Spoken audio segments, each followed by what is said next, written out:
Well, good evening. I was throwing virtual snowballs at you. But welcome to Caching in the Northwest. This is the podcast from the birthplace of geocaching right here in the great Pacific Northwest. Now, it's Thursday at 9 p.m. Pacific, and they call me Chris of the Northwest. And we're going to talk about caches and cachers from here and all around the globe. So while you're dreaming of the tropics, we'll be caching in the chilly Northwest. It has been chilly here for sure. All right. Well, tonight we're talking about geocaching while numb. No. Well, yes, it could be if it's that cold. It's that cold, yeah. Geocaching by the numbers. Still cold. Geocaching by the numbers. I didn't realize how cold the intro to the title was. Geocaching by the numbers. So, live audience, chime in. Do you have a favorite number? Do you have a favorite geocache? Do you have a favorite geocache by number? Do you color by number? Do you cache by number? I was thinking paint. Paint by number? Mm-hmm. Could be. It's like how I drive by Braille. Same idea. Yeah. Well, we're going to mix things up a little bit tonight, and we're going to bring in our calculating calculator. Some say he taught his children to drive entirely by video chat. And others say he is more exciting than an exclamation mark. All we know is he's called Limax. Good evening. Good evening. How can we not have Limax on with a show about numbers, right? Well, yes, exactly. Exactly. Kind of goes hand in hand. In hand in hand, in hand in hand. Ad infinitum. That's the centipedes holding hands. Oh, there you go. Does it tessellate? Yeah, in hand in hand in hand in hand. Well, let's start by saying a quick appreciation of our patrons who help keep this podcast coming each and every week. We thank the Land Sharks, one of our corporate Denali level sponsors. You can check out everything they've got at landsharks.ca. Now, we also have another corporate Denali level sponsor. Yes, we do. That would be Gold Country Geotourism. Go and explore goldcountry.com. That's a website, exploregoldcountry.com, to learn more about the Geo Tours, because there's more than one now, right? Mm-hmm. And you learn all about the region. Don't forget to download their handy dandy app. Oh, it is so very useful. So if you want to know more about supporting this here podcast, go find the Patreon link. It's hidden somewhere on the cachingNW.com website. It's a bit of a treasure hunt, well, not quite a paint by numbers, not quite a crossword, maybe a Sudoku type of puzzle. And a little trivia there. I understand that the backdrop behind our guest Limax was that photo was taken in Gold Country. So yes, it was. There you go. That very well could be Spence's Bridge. You know what? Let's bring in somebody who could verify whether that is Spence's Bridge or not. Well, hello, Land Monkey. Hello. Is there a podcast tonight? Yes, actually there is. What is a monkey? Oh, no, that's different. If it doesn't have a tail, it's not a monkey. Even if it has a monkey kind of shape. There we go. What is a monkey? Hey, speaking of that, it is time for the glow. And some people may want to know, what is a glow? Oh, man, I love it in a different voice. Thank you so much, Limax. Your check is in the mail. The glow is the geocaching log of the week. So whether you read it or whether you wrote it, we want to hear about it, because great logs simply make geocaching better. You can send an email like our glow provider of the week has, or you could call in to 253-693-TFTC and show us just how you glow. Now, I realized I didn't tell you where to send in an email, so just send one and see what happens. The internet knows. It's like dropping a card to Santa. Exactly. It works. It just shows up. You know what? Try feedback at cachingNW.com just in case. some of the internet mailman may not know where to send it to Caching in the Northwest, but you know what? You give them their address, it'll come right to me. All right. Well, this one did come to us from Three Hems in a Rose, frequent contributor to the chat and patron to the podcast. He says, "Howdy, Caching in the Northwest hosts and listeners." So that's all y'all out there. I just wanted to share reaching cache find number 22,222. Also pronounced as tutu. Found it this past November 13th on a geo hike in Larrabee State Park with Brylang, Bug Girl 1975, and the Mulder Clan. I know some listeners of this show seem to have a thing for special numbers. Cheers. 3 Hems in a Row. Thanks, Matt. Very nice. Star like it was done without me there. Wants to know, what is a glow provider? Well, I didn't want to spoil the name ahead of time, so I was just the person who put in the glow. Okay. Folks, if you want to add to something to tonight's chat, use the hashtag numbers, and our own dedicated chat lackey will make sure that question gets answered. Well, it depends on what the question is. Okay. Now, nonetheless, use the hashtag numbers in tonight's show. And of course, use the hashtag FATAS to bring up something in the after show. And here is 3 Hams following up. He says, wait till I hit 33333. How would you say that one, Wits End? 33,333. Oh, yeah. Okay. That one's not to be confused with 333, which is not correct. No, it is not. Then it should be 330 and 3. What about 333? Well, you are the numbers expert, so yes. That's right. Well, we'll defer to you for all things number judgment, but my rule of thumb is and is only used in fractions. And that's what I was actually taught in school, and I don't know why I just said and right then. And this doesn't really apply anymore in the day of digital displays, but my sister, who was a math teacher, is a very much a stickler for that rule. It drives her crazy when people say and in the middle of a number.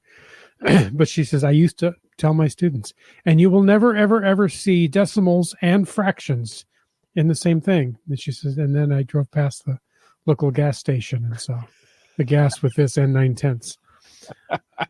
But nowadays, you don't see the 9/10 anymore. That's really true. Yeah, I'm trying to remember. Yeah, because it's all digitally done. Yeah. If you don't put the 9/10 after it anymore. And I never did understand why they put the 9/10 after. To make it cheaper. I guess, yeah. Just to make it look like they were saving money. It's like, really? Come on. It's the whole $3.99 versus $4. Oh, $4, it's more expensive. $3.99, well. Yeah, it's like, that's like closer to $3. That's a better deal. Yeah, exactly. Yeah, it's not if you round properly. Hey, tonight we want to talk on a little bit of news. Sorry, I'm shifting gears. Did you smell the clutch burning as I shifted there? I kind of heard the grinding gears. Yeah. Okay.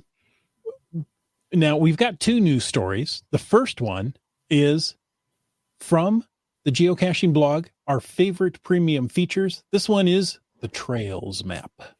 Have you used the Trails map on the official Geocachinger app? I have not. I did know that it was there. Last time I needed to use a trail map, I was actually able to find an overlay to do it. But okay. Yeah.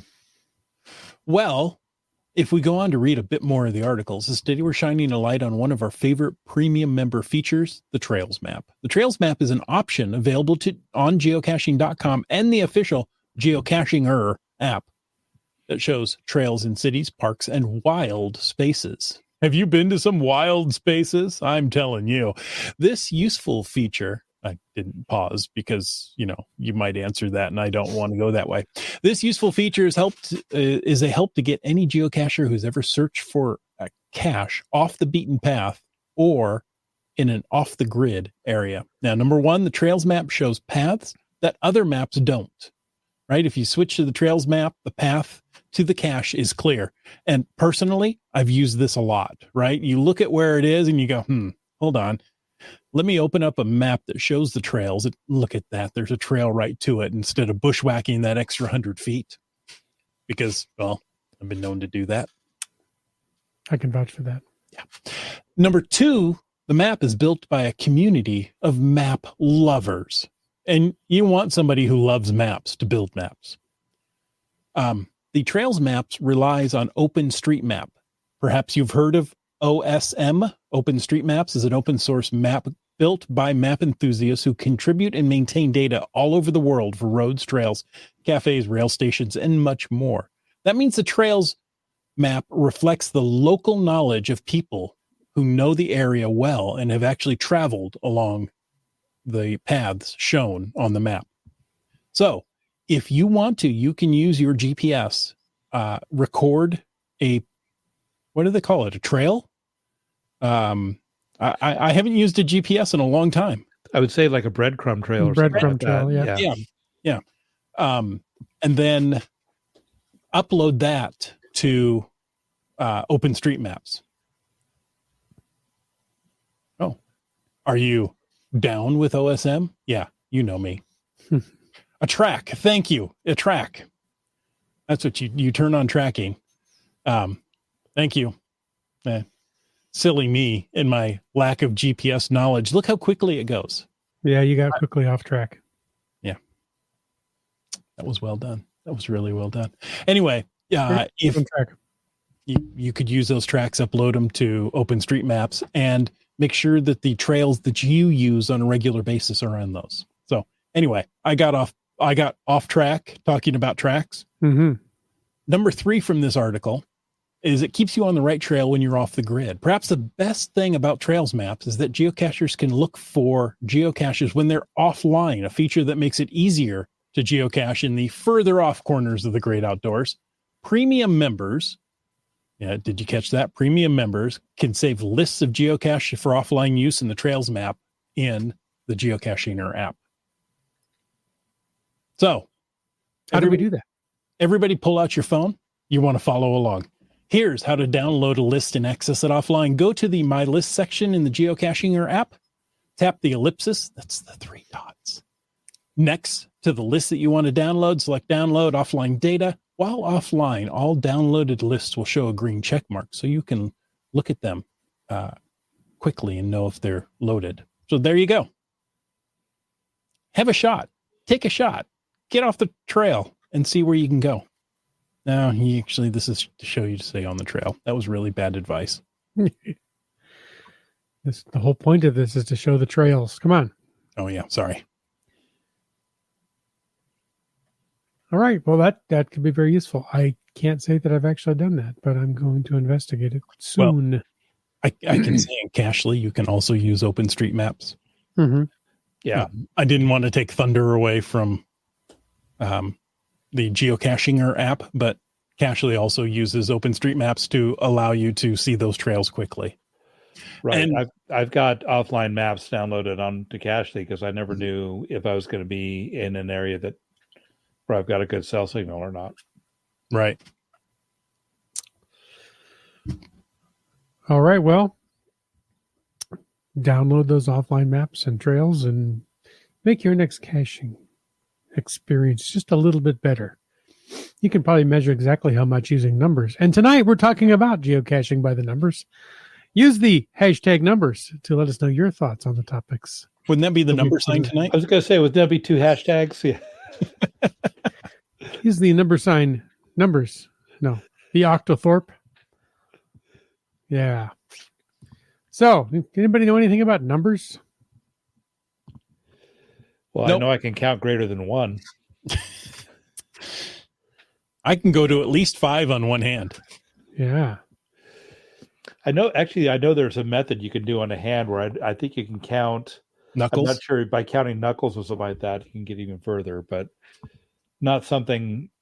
I think Piffle Bear knows something about it, but yeah, she's always looking for those neat math tricks to pull out her fourth graders. I think you can count higher in ASL too, but yeah, I don't know. There you go. Yep. So we're talking about the 2023. Sorry, I almost got it wrong there. 2023 year in review. Oh, it was so last year. I know, looking back. And again, this came from the geocaching blog. So they threw out a ton of numbers, lots of numbers. I didn't even count up how many numbers because there are so many numbers. It was a bit overwhelming to look at. I will have to say that. I find quite a few of the numbers interesting because in some cases really are not comparing apples to apples. I mean, they've I don't know. It's that's statistics for you. I mean, you can make anything happen with statistics. Right. Exactly. I want to say though, the very first number that they throw out, I don't think they've told us before. 2023. I was going to say 2023. I mean, they've said that several times. Oh, oops. Okay, let's go a little farther down then. Maybe it's the second number they throw out. The number of geocachers who found at least one geocache. Now, I know HQ has been reticent to give us how many geocachers are there in the world. But in 2023, we know there was 1.8 million geocachers that found at least one cache. I was going to say, who found at least one geocache? We don't know how many caches there were that didn't cache. Yeah. In 2009, I was a geocacher, but I found 0 caches that year. Right. So, but I mean, they've told us a number of finds and all the other things in the past, but I don't think they've ever included the number of people. So we always wonder how many people are there? We know there's over 3 million geocaches in the world. Are there over 3 million geocachers? But it's hard to say, this account, wasn't active this year or for 6 months or whatever. And you kind of wonder how many of those were sock puppet accounts.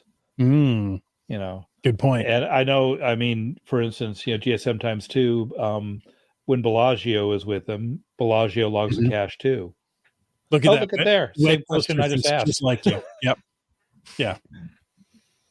Well, and how many accounts are shared between like a husband and wife? That multiple people share one account. So maybe it averages out. Team Noltex, right? Yeah. Yeah. The podcasters, the land monkeys. Yeah. Exactly. Yeah. So, I always wondered on a situation when you have a joint account and your two people are in totally different spaces, but they're going to go ahead and log a cache. Yeah. Is that right? Anyway. Well, Landman's not here to defend himself, so I'll say no. I did find 2 caches that were at least over 2,000 miles away on the same day. Now I made sure to do that. Right. Yeah. That takes effort and planning. And trying to find one actually after I landed in San Francisco, that was the hard part. Yeah. Yeah. Seabeck Tribe says at one point my account had 6 of us on it. There you go. Yeah. There you go. And you at least I get logs from people saying, "Oh, hey, I found this, 8 years ago on my parents' account, and now I have my own account, so I'm going to log it again." Yeah. Yeah. Okay, I suppose that's fair. Yeah. Yeah. So 1.8 million cachers who found at least one geocache. And it also says that on average, any idea how many geocaches that they found? People found on average 47. I was going to go 42 because that's the perfect number. That is the perfect number. And that's what Wetcoaster says, numbers, hashtag numbers, 42. Yeah. But yeah, good. 47. I found that I found that interesting. And actually the one just to the left of that, the April 30th, had the most finds. out of this entire chart, now here is my geekiness going in. Out of this entire chart, these are the only 2 prime numbers in the chart. Oh, interesting. Yeah. So now that isn't hard because it looks like the rest of them are actually all even. well, true. Yeah, well, But yeah. 1,811,232 geocachers. We rounded to 1.8 million because it's easier to say. Yeah. But 47 and 595,801. They're both prime numbers. Which it's like I just stuck it in a prime factorization calculator. It's like boop, and I've got them all listed over here.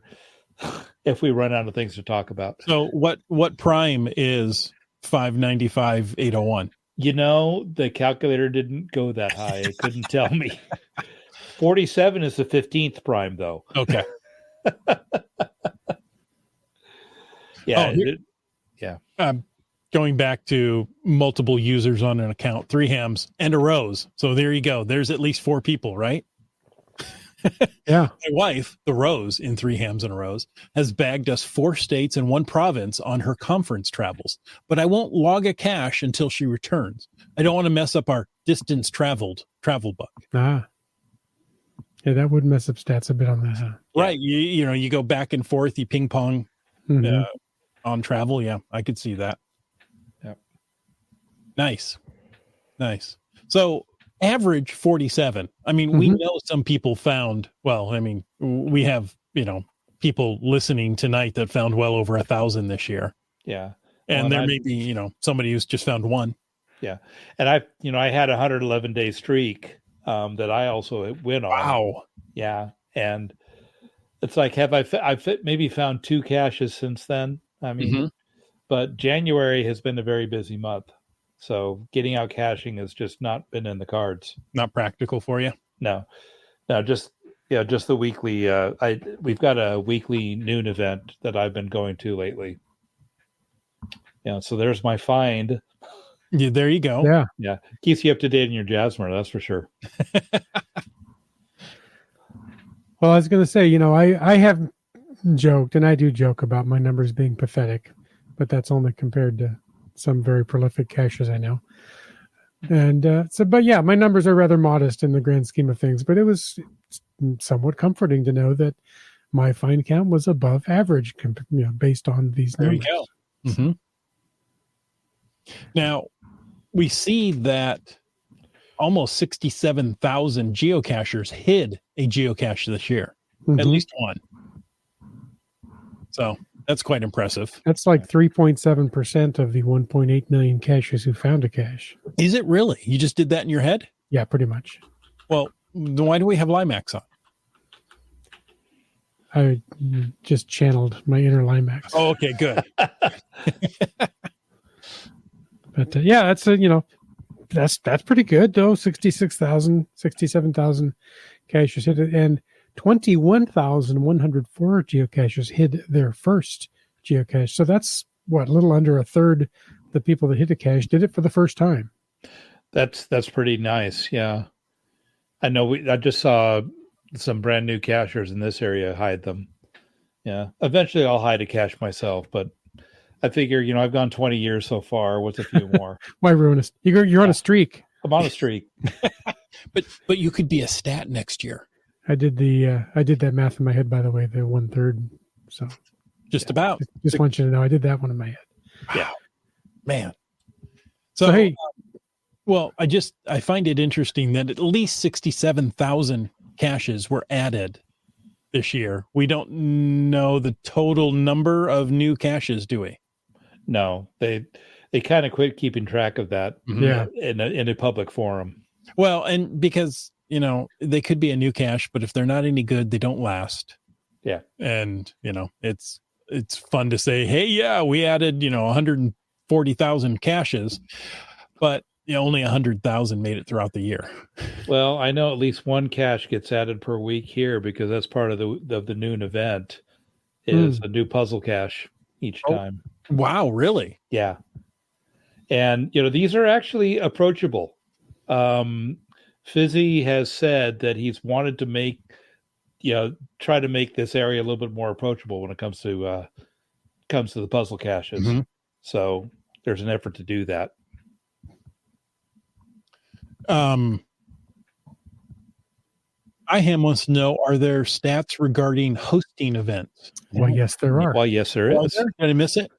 Yeah, it's right below the. Oh, yes, there is. Yeah, Well, 12,602. Thank you. Geocachers hosted an event. Yeah. Topic. 12,000 hosted an event. I know I did. I hosted one. I hosted several did I host? I think maybe another account of mine hosted. But I had good intentions. GSM times 2 says you have Limax on primarily because he's a numbers geek. Well, yeah. But that's okay. Yeah. What else we got for numbers? Oh, Well, GSM times 2 says GCHQ, it's geocaching headquarters, really haven't done much to encourage setting caches, but they're getting better at it. That's true. Some of their recent challenges, not to hide a cache, but you can get points if somebody gives you a favorite point on your cache. right. I was going to say that it's a good incentive to place creative quality caches. Right, and there's also the souvenir. There's a souvenir, yeah. Mm-hmm. Boy, words. I don't do words. I do numbers. And I got my souvenir after an event. I put an event out. Well, that's, hiding or hiding a geocache technically, right? Technically, yes. Technically, it is. In the overachiever department, Wet Coaster says, I hosted 3 events last year, each one in a different country. Holy cow. Well, so with that's what? Ottawa, British Columbia, Alberta. Well, those are provinces, not countries. Well, they're big enough to be countries. Yes, they are. They're bigger than most countries. I'm thinking the US and Canada would be 2. And then, if we want to stay in North America, perhaps he went down to Mexico. Yeah.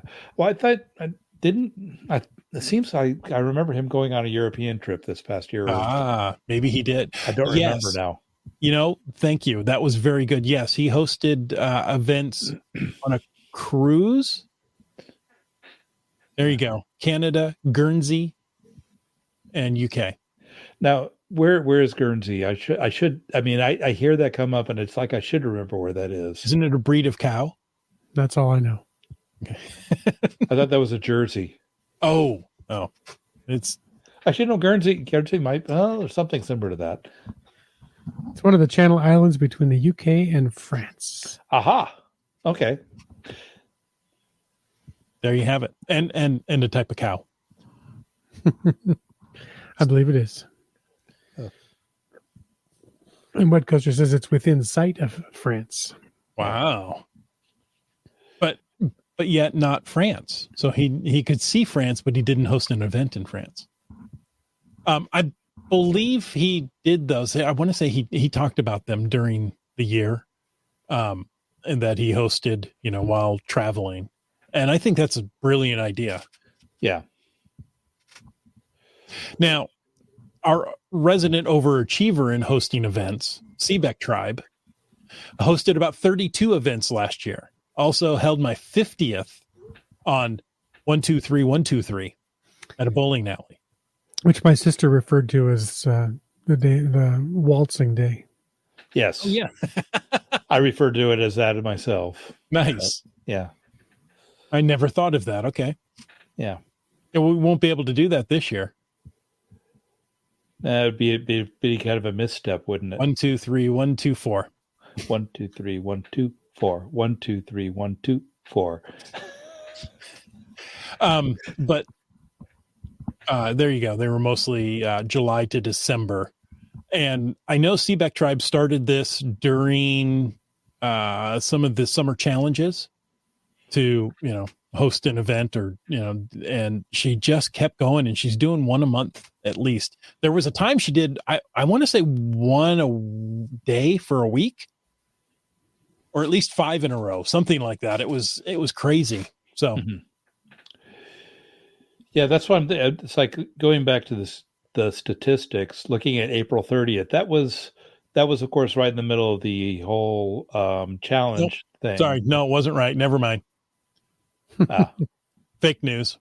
Oh, darn. Well, I said it. I made it up on my own show, so she's got to now live by it. She is a prolific event host, however. Nonetheless. Yeah. And they're good events, but sorry, go ahead. I was going to say April 30th, looking at that was the day that had the most fines. That was right during, was that during the By the Numbers part of the challenge, the signal challenge? I looked back just to confirm see what day of the week it was. It was a Sunday. Okay, it was a Sunday. Yeah, I figured it had to be a weekend day. Yeah. I mean, my most of my fines are on Fridays, but that's because that's usually the day I can get out to go. But I find April 30th an odd day. Not only at the end of the month, but I would expect June, July, August, those summer months, to be far more populous as fines. But there had to be something. Yeah, I figured it had to be a souvenir or something going like on, that. right? Yeah. Souvenir. It's also probably people just getting stir crazy through the winter and springtime. Let's just get out and cache. Yeah. Okay, so if you had to choose 5 countries, that's a handful of countries, 5 that had the most find logs, what would you choose? Guernsey. Well, there you go. Yeah. Guernsey, it's its own country. It's a British protectorate. Yeah. It's in case you wanted to know. Yeah. It's inside of France, I've heard. Yeah. I've also heard it's where Three Ham's parents were born and raised. I believe he visited there when he was 4, 8, 12, and 16, which are all multiples of 4. Yeah. So I wonder what happened when you turned 20. Oh, it's classified. There was an incident. We're not allowed to talk about it. Well, they did rank the top 5 countries with the most find logs and the top 5 countries with the most new geocache hides, and they weren't the same 5 countries, believe it or not. No. Yeah. But it's interesting because at the very top, it's a couple of countries that are not a surprise to anybody. Mm-hmm. Yeah. And it's not Guernsey.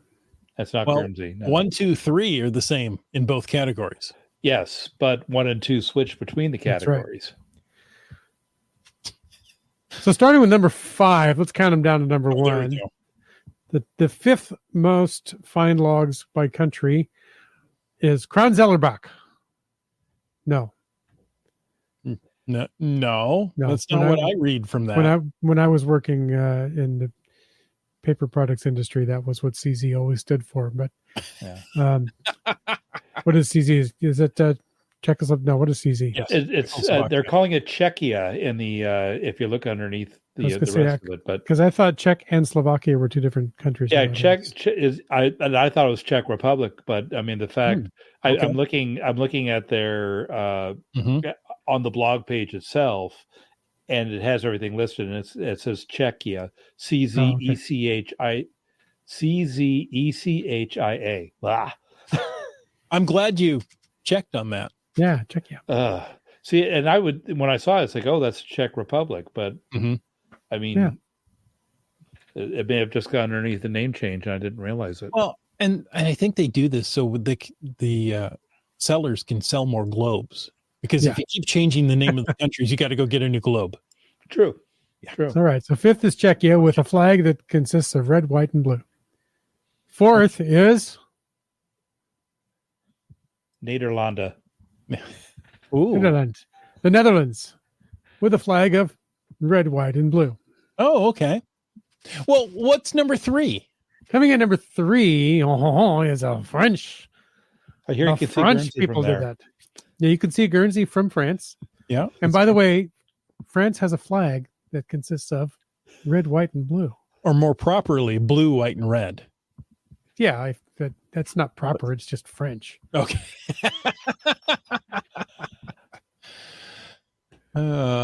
Hey, what would be number 2? Coming in big number 2, the good old United States of America, whose flag, by the way, consists of colors of red, white, and blue. Thank you for this episode of Fun with Flags. That's right. And topping the podium, the number one country, the country with the most fine logs, that if you took red, white, and blue and struck them through a negative filter, they might look like this. That would be Deutschland. That's the black, red, and yellow flag. Those cachers in Germany, they do love to find geocaches. Don't they, though? Yeah. Oh, they're crazy. And so do the Czechs, but I'm surprised they came in 5th. Yeah, well, they got good colors in their flag. Well, I was going to say, I mean, it's like, okay, you've got Germany, France, Netherlands, and Czechia. You know, they're basically all, we'll say, landlocked. I mean, you can get from one to the other pretty quickly. Mm-hmm. You know, and it's like, well, okay, Germany and France are right next to one another. Netherlands is kind of near there. And oh gosh, I forgot to mute my phone. Piffle Bear just got home, and so she's texting me. I thought there was late breaking news. You were going to come in. Yes. Yeah, no. No, and she's texting me about Girl Scout cookies. It's that time of year. Oh. So what was I saying? Anyway, you know, Germany, France, and the Netherlands are pretty close together. Czechia. Yeah. It's a day trip. It's a day trip, but I mean, it doesn't surprise me that. Oh. So there you have it. Now, if we look at, we've got 3 top 5 country categories. If we look at the top 5 countries with the most new geocache hides, we start at number 5. Yeah. Do you want to keep going with your countdown? I just noticed that they have a flag. The colors red, white, and blue. Some might even refer to it as a Union Jack, I think, if I've used that term correctly. That would be Great Britain. So with England, they did a lot. Hid a lot of new caches in Great Britain in 2023. That's right. Now, number 4. Yeah, number 4, kick the blue right out the door. Just have a flag of red and white. Kind of boring that way. No, not boring at all. There are good friends to the north. Canada. I thought that was the Tim Hortons flag. Yeah, but it's close. Okay. Now, that what we all do to Abbotsford, and they're putting out of new geocaches out all the time, right? Yeah, exactly. Here you go. GSM times 2 nailed it. Canada's flag is red and white because their fingers are blue. Okay. All right, moving up to number 3, the third most new geocache hides. Their flag's red, white, and blue. And we've talked about them before. Well, that would be France. That's France. France is 3rd in find logs and new hides. You know, France is just a happening place, isn't it? Apparently, yeah. Apparently you go out and hide them and they go find them right away. Yeah. And that keeps everything moving. Keeps it pretty even. Yeah. Number 2 in the most new geocache hides is... You tell us. Take it away. Deutschland, Germany, with the, colorful flag of black, red, and yellow. Yes. I bet they're upset by that. You know, they'll probably do much better, try to do better next year. They were 2nd in hides, but they've got a lot more finders. That's how come they had new find logs in number 1 spot. Yeah. So. And then, of course, number 1 with their flag of red, white, and blue for new hides is the United States. There you go. Yeah. So Germany and the U.S. were number 1 and 2. Yep. France was 3 in both of those. Yep. And then 4 and 5 are kind of up for grabs. Apparently, yeah. Yeah. What about favorite points? Do you guys use your favorite points? I don't use them as much as I could, but are you a favorite point hoarder? I have 2 right now, but that's because I really haven't found any quality catches lately. For just the price of 2 favorite points a day, you too can help out a lonely cache. Yeah. You get a favorite point for every 10 caches you find. Okay. If you're a premium member. So, hold on. I stop and answer this question. Sorry. Shiny thing popped up. GSM times 2 wonders if that does or does not include ALs, Adventure Labs. GSM times 2, there's a whole section for Adventure Labs that we'll get to in just a moment. So I'm going to say they don't include.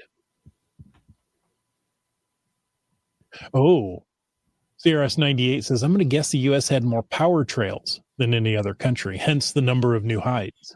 Oh, yeah. Ooh, that's good thinking.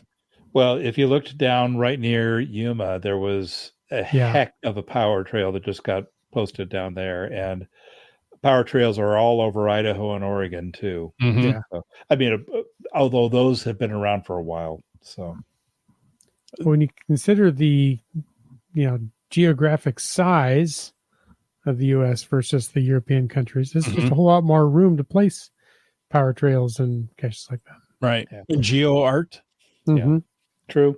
As long as you don't put it in the middle of a field of cattle, you're fine. So here's what I find interesting. I'm going back to favorite points. Sorry. Getting back on track with the favorite points. The geocachers, all geocachers were awarded just shy of 4 million favorite points. That's actually almost just shy of 35 million. No. Oh, wait a minute. Awarded. I'm sorry. I was looking at the wrong one. 4 million. Looking at the wrong one.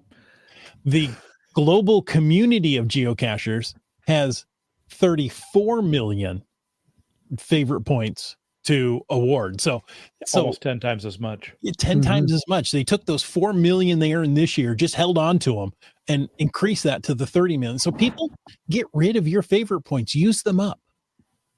And if you, put them on your favorite caches, could be me, could be anyone. I'm just saying, that maybe they'll get a virtual, one of the new rewards, right? Anyway. There we go. See, some Brylang got rid of several hundreds favorite points by the end of the year. There we go. So it seems like favorite points are not being used as much as they're given. Nobody's arguing? No, nobody's arguing it. I know. I don't counterpoint. Actually, come to think of it, I need to ask Pilla Bear, but I'm not sure if she's even ever given out a favorite point. But I mean, I know I have. I mean, I was down to 0 for a while. I'm up to 2 right now. But it's like, okay, I've been attending events lately, and there just hasn't been anything that I've felt that deserves a favorite point right now. I was giving out a lot of them during my streak. And I applaud that. Right now, I have 133 favorite points. So yeah, I give them out. Maybe this is a discussion for another day on favorite points, but do you give favorite points to events or caches that will be short term for an event or for a like a mega or giga event? Because that those are going to be archived relatively soon. And is that a factor in giving out favorite points? It is for me. I mean, I've got a lot of favorite points, of course, on archive caches, but it's like, okay, I have a good time attending an event, but it does not. Oh, yeah, I didn't know. I was going to ask the question, but I wasn't sure you could not give a favorite point to an event. Okay. Starcacher agrees. Right. Yeah. Okay. So, there you go. What about caches that are not going to be out long? I was going to say, so no, I don't give favorite points to events. No. I think you remember that we got those individual statistics at the end of the year. What was the most favorited cache you found? GC9 fave. Well, it's like, why are you giving a favorite point to a locationless cache that's just going to be around briefly? I mean, it's like, that's true. And you're talking about one of your favorite caches, but why are you giving it a favorite cache, a favorite point by doing that? I mean, my previous high one was actually, it may still be, is in the Magic Kingdom in Florida. And it's the Cinderella Castle. There you go. I didn't. Oh, the Magic Kingdom. Yeah, in California. No, Magic Kingdom's in Florida.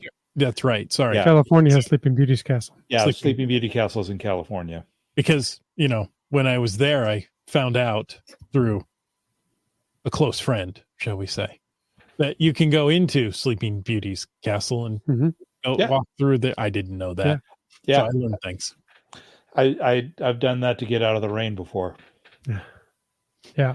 Which, of course, I heard it never rains in Southern California, but that's why I have the poncho from there. But it pours. Man, it pours. So anyway, another question, probably for another day. Do you manage your favorite points? If a cache that you've previously favored it is archived, do you take the favorite point away? No. You can put it towards one that maybe is more deserving and active. Anyway. Honestly, for me, for the most part, I forget favorite points even exist. Yeah. So. Yeah. Right there with Seabeck Tribe. Yeah. I forget to award them. And GSM times 2 says virtual awards were awarded today. I believe yesterday as well. They were yesterday as well. Yeah. So that's true. Too late for my theory, but that's kind of what brought it to mind. Planning ahead for next year. Yeah, exactly. Yep.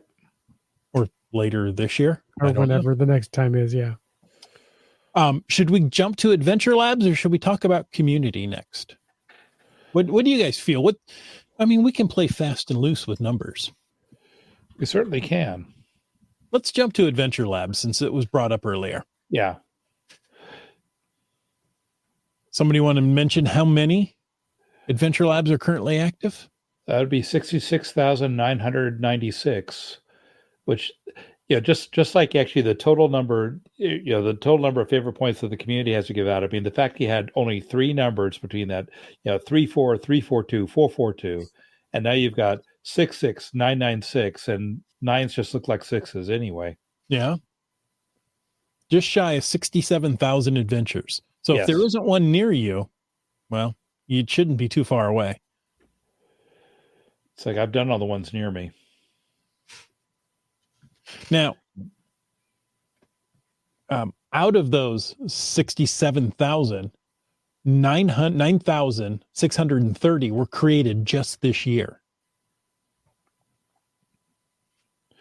This is what I was talking about with, kind of the statistics here. Mm-hmm. It's like, okay, whereas, of course, geocaching as a sport has been around a lot longer than the Adventure Labs has. But Here we're talking about total number of active adventures. But in the terms of geocaches, you just said this many were hidden this year. Yes. So it's yeah. GSM times 2 wants to know, is that Adventure Labs or Adventure Lab locations? And, it just says that 9,630 adventures were created this year. I'm assuming that's the entire adventure. I believe that's how I would interpret it. Yeah. Right. Now, interestingly, 9 million adventures were completed. So what do we do the math of 9 million into 67,000? How many times were each adventure done on average? Hold on. Lot. Wait a minute. I have a mathematician right here on my computer. Give me just 1 second here. Nothing to nothing. I get 134. I got 136 and a half. Okay, so you did more precise numbers. Well, I just pulled up my calculator app on my computer. I did 67,000 by 9 million. So. Yeah, no, I did precise. My 10 key prowess is strong. You're strong with the 10 key. So 136 times. That's decent. I don't know if I have 136 finds in my Adventure Labs. Yeah, I don't know if I do either. I mean, we were supposed to start getting feedback. Mm-hmm. And I do.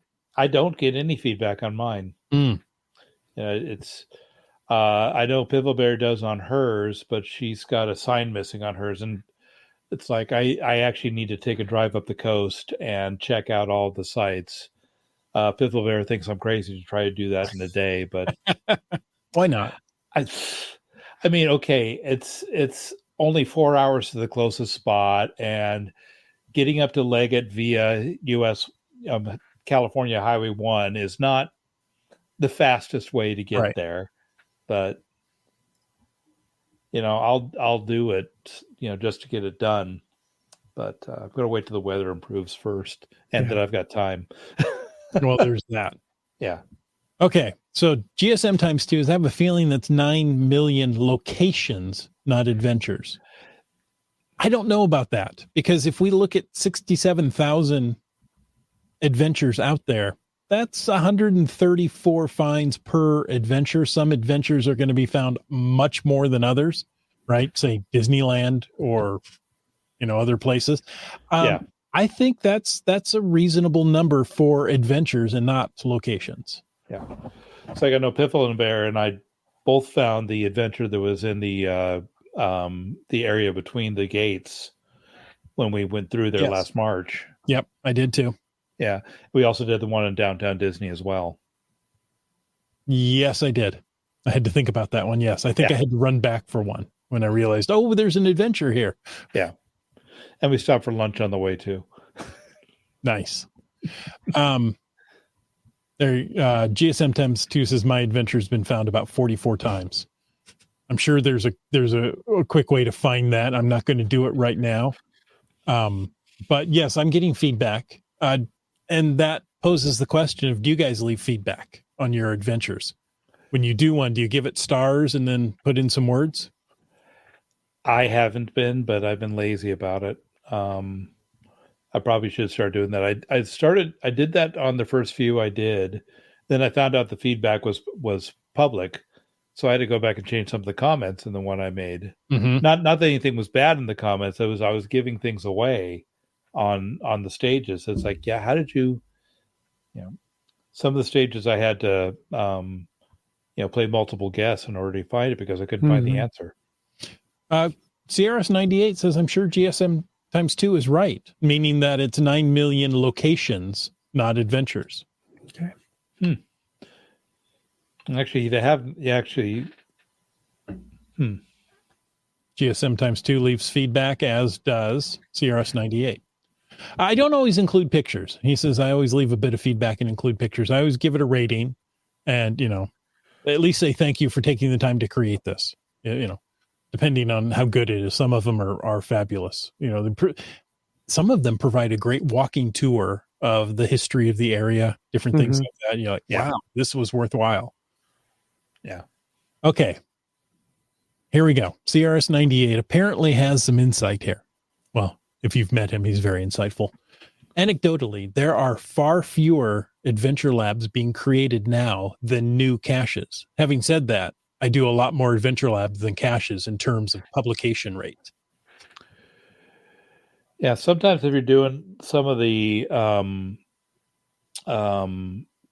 find souvenirs, it's like the one we just had for winter solstice. Mm-hmm. Piffle Bear and I did an adventure lab to get quite a few of those just so we could get them out of the way. She did not have a lot of time to go, do it a whole thing. So, yeah. And so we were, where were we? We're up in Pleasant Hill. There was a really cool cemetery up there. It sounds so pleasant. Yeah, well, it was. Seriously, it was. It's a very nice cemetery. Komakino says, as someone that has 2 adventure labs, I appreciate good feedback. Yeah, I still have a credit that I haven't used. GSM times 2 says, common feedback, more later. I've seen that on geocaches too. It's the TFTC of Adventure Labs. Yeah. I don't know if you can go back and edit those on Adventure Labs, though. Anyway.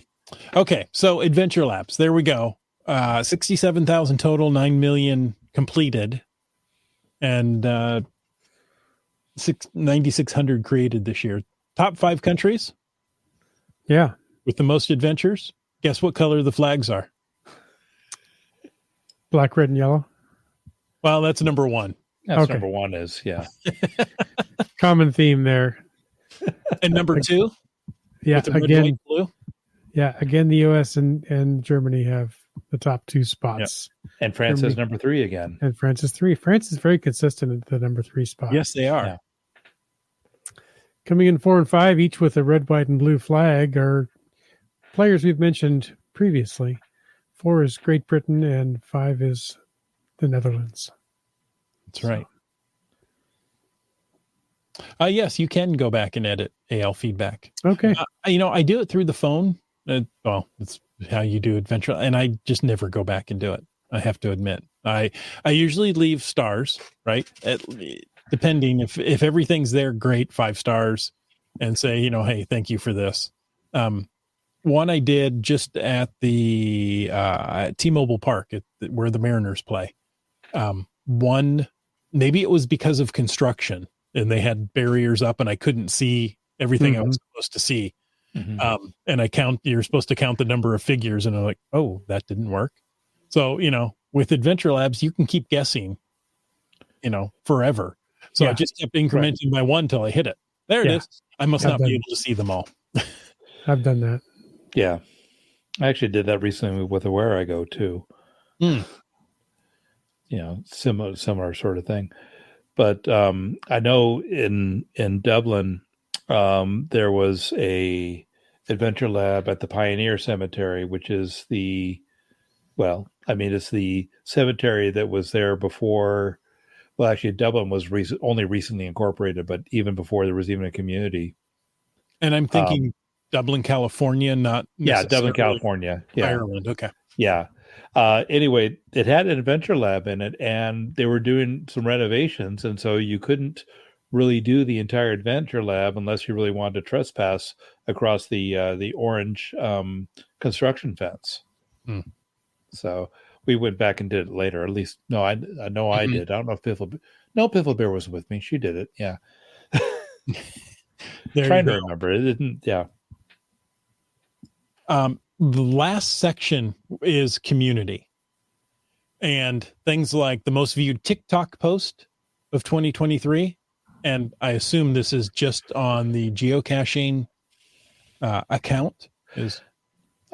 I would assume so. I don't know. It's the most. It says the most viewed TikTok post, so it had to be their account. Yeah. I personally am not on TikTok. I have no desire to get on TikTok.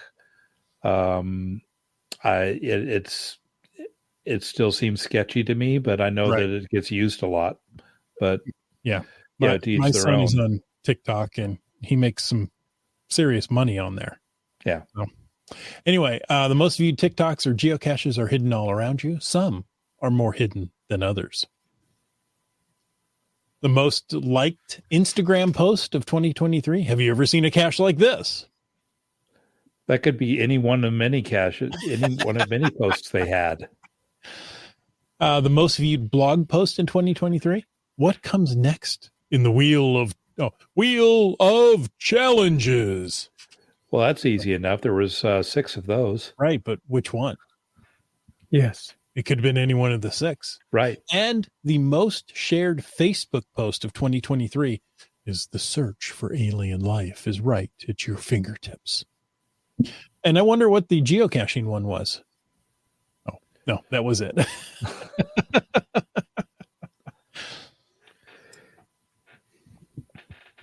Okay, so there's our numbers. Lots and lots of numbers. Yeah. Several. Lots of fun tonight. Limax, thank you so much for joining us. It's my pleasure.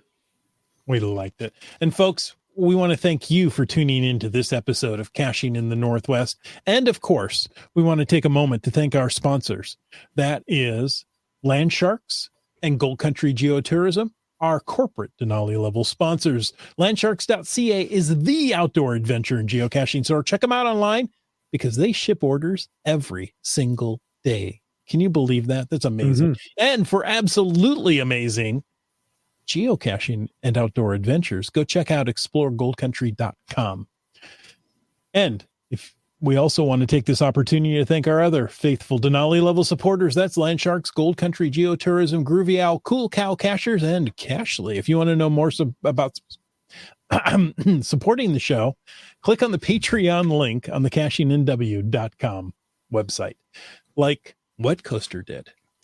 And Kid Vegas 19. And Limax. Ooh, I've heard of him. How about Ackerdock? And Subway Mark. Whidbey Island Gal. Just Carlo. Nervous Energies. CRS 98. Team Noltex. Flagman. Skyhawker. Ari. 5, 4, 3, 2, 1. Genies. Don't take him for granted. That's right. BC Rock Crawler. Kitty Quest. You Talks to Rocks. Amnerv. Mountain Bike. GSM times 2. Seabeck Tribe. J-Car. Korsgat. Boomer 365. Dora Moore. Geocaches. MC3 Cats. The Camp Clan. You, Dak. GeoNav Pro. Just finding our way. Antaeus. Peach of Washington. Wino Seattle. Trexer. Alarubric. Greenwords. LG 9000. Segehove. Logwork. Kev MacD. B Pendragon. And Terrible Lunch, Great Cacher. Gas Station Tuna. all right. Thanks to all of them, and thanks again to you, Limax, for joining us and talking about numbers. Yeah, you're welcome. Do you have a preferred way if somebody wanted to get in touch with you and ask you to crunch some numbers? Probably the best way would be through the geocaching app or geocaching, whatever it's Messenger. called, the messenger thingy, Which is available through the app and/or website. Yeah, it is. I think it's very handy, especially when it's on your phone. Yeah. Folks, thank you for taking the time to listen to this episode of Caching in the Northwest. Your support helps keep the quality shows coming. If you like the show, click the Patreon link on the cashingnw.com website. If you didn't like the show, I don't know how you would, because maybe it didn't add up for you. Tell us what you want us to talk about.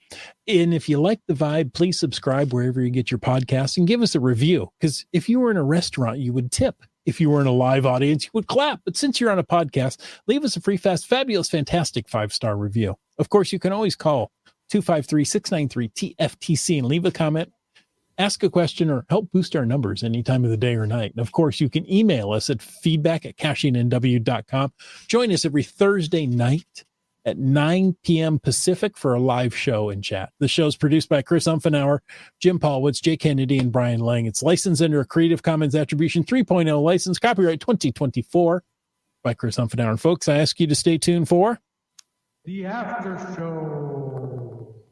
The After Show. GSM times 2. You want to know who got a virtual reward? I say nobody answer that until next week. Ooh.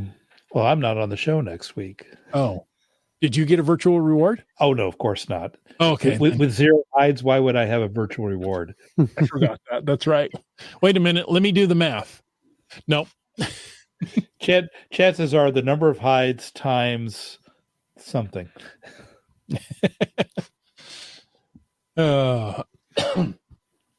Excuse me. Yes, that's right. Do we have anything for FTAS? We do. Uh-oh.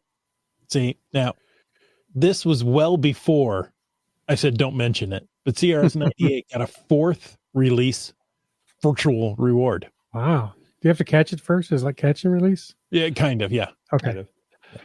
It's the same, but different. Yeah. Out of the 10 people at our noontime event on Wednesday, 4 of them had gotten them.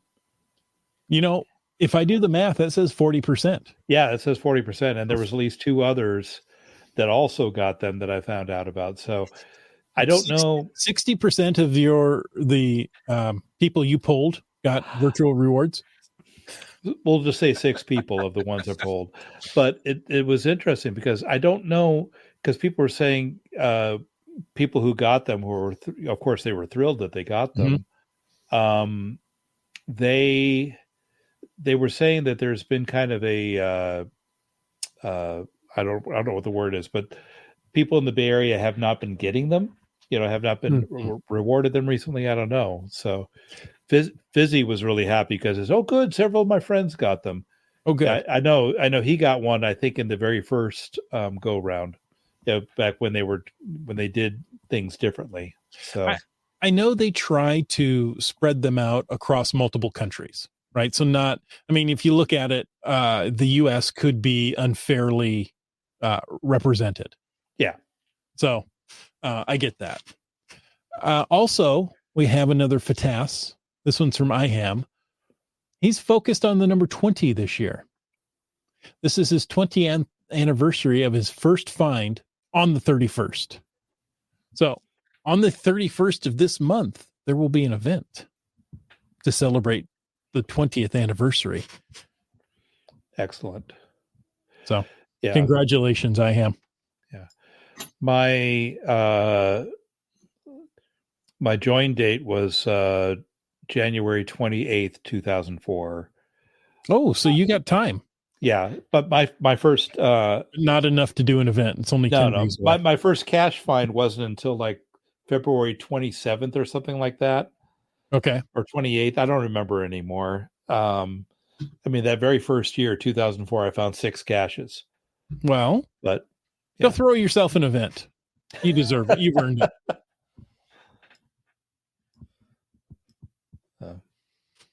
All right. Well, folks, thank you so much for joining us. And until next week, get out and get caching in the Northwest.